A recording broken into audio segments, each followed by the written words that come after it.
Welcome to Great Loop Lifestyles. This is the Charlevoix, Michigan edition. The Charlevoix City Marina is right in the heart of the downtown area. The location is really ideal. Really nice docks there, which we have found to be the case in most of the Michigan marinas we've stopped at, particularly since there is some state funding that goes towards that. There's a kids' splash pad here at the marina. There's a stocked fish pond. So it's really a cute place right adjacent to a park, which we'll talk about in a minute.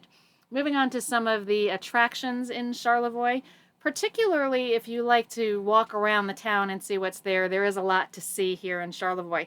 The Belvedere Club is on the National Register of Historic Places. It started out in the late 1800s as less than 100 cottages. It is a private club, but you can walk around the streets there and get a look at some of the beautiful Victorian homes.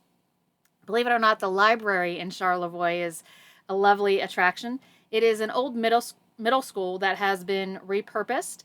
The old gym is now the main space in the library, and it's got this craftsman look and feel to it. There's lots of meeting space. There's some little reading rooms, including one with a fireplace. So just kind of a nice place, particularly if, like me, you work aboard and occasionally like to get off the boat and find a quiet place to work. The library is your place. Also, Charlevoix is famous for its mushroom houses. And there is a golf cart tour you can take of these, or you can just kind of walk around, and there's a cluster of them in one particular area, but you'll also find some of these homes around the city. They were designed by architect Earl Young, who was known for not using blueprints and for designing the homes to really fit the spaces that they were going on, so his influence can be seen around the city. Continuing on, there are absolutely fabulous beaches here in Charlevoix. You can actually walk to many of them within a mile of the marina. The little walkways can be a little hard to find, but there's these signs here that will tell you where they are. And if you're interested in walking a little bit further, either on the beach or on the roads, there's a lovely nature area kind of on the point. We were on the beach one day when it was flat calm, and then this was a day when we were staying in port because of the conditions out there. So you can see the waves had kicked up quite a bit. East Park is adjacent to the marina, and it is usually got some people just kind of spending the day there on the hills, and it's got this lovely band shell, and there was a live concert, I believe, on a Tuesday evening while we were there. Moving on to some of the shops here in Charlevoix, the John Cross Fisheries is well known for their fish in general, but especially for their smoked fish dip, and you'll find it in some of the restaurants here in Charlevoix, but you can also buy it right there at their store. In addition, J Bird Provisions is right along the marina, and they are, you can buy great Docktails things here. I got some pimento cheese dip and peach and burrata tray, so they will prepare whatever you'd like, but you can also have them, you can just walk in and find what you like on the shelves. There is a local store. It's the Harwood Gold store.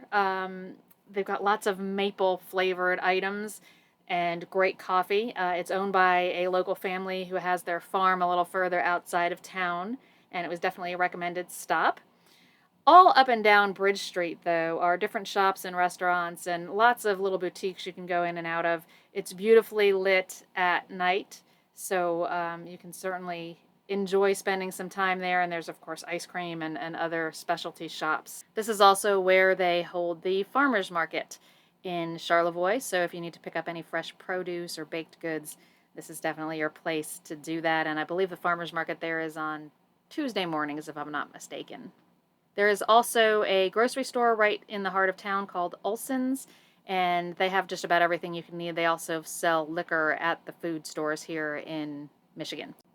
We had planned a 4-night stop in Charlevoix, but the weather on the lake kept us there for 9 days instead. So the good news is we had plenty of time to visit lots of the restaurants, and there are some good ones.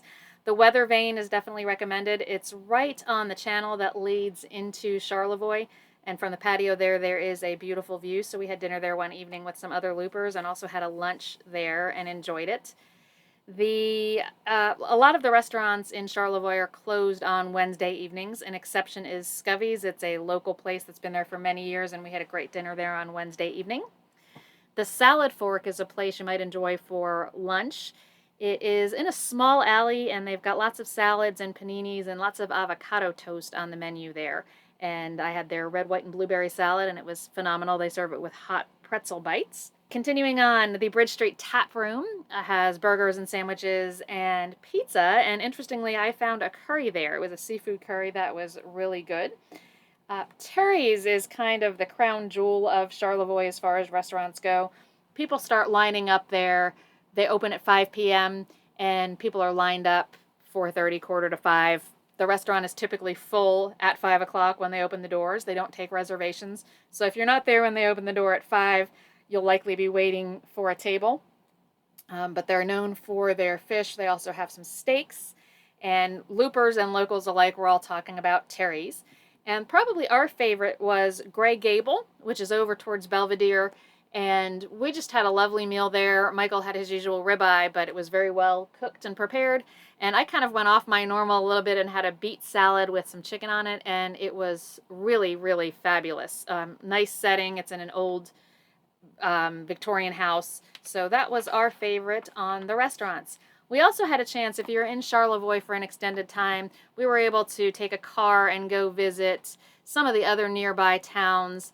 So we did get to visit Petoskey by car and Harbor Springs by car, and just really beautiful towns that many will do by boat. But since we were in Charlevoix for an extended period, it gave us a great opportunity to do some exploring in the local area.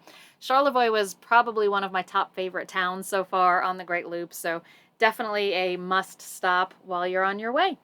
Thanks for watching. We will be back soon, and our next Great Loop lifestyle will be from across the lake in Wisconsin. We'll be covering Sturgeon Bay.